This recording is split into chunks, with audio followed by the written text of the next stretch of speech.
పోలీసులపై రామగుండం ఎమ్మెల్యే మక్కన్ సింగ్ రాజ్ ఠాకూర్ ఆగ్రహం వ్యక్తం చేశారు. ఎన్టీపీసీలో రెండో దశ నిర్మాణంపై ప్రజాభిప్రాయ సేకరణకు వెళ్తున్న ఎమ్మెల్యే రాజ్ ఠాకూర్ మాజీ ఎమ్మెల్యే చందన్ ను అడ్డుకున్నారు పోలీసులు. మాజీ ఎమ్మెల్యే చందన్ ను అరెస్ట్ చేసి పిఎస్ కు తరలించడంపై ఆగ్రహం వ్యక్తం చేశారు.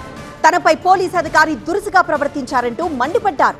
ఈ విషయాన్ని సీఎం దృష్టికి తీసుకువెళ్తా అన్నారు రాజ్ ఠాకూర్.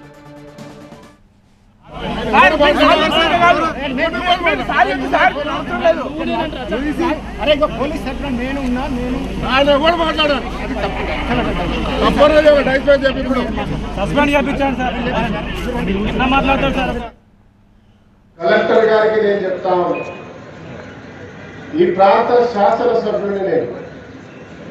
ఈ ప్రాంత ప్రజలందరూ కూడా హక్కును తెలుసుకొని అభిమానంతో అవకాశం ఇస్తే ఈరోజు మేము ప్రజల పక్షాన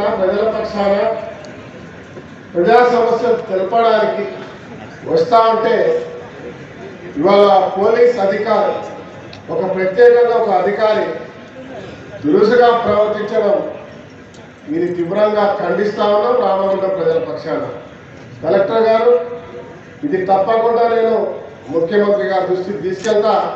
దీని మీద తీవ్రమైన పరిణామాలు ఎదుర్కోవాల్సి వస్తున్న విషయాన్ని కూడా మీకు తెలియజేస్తాను.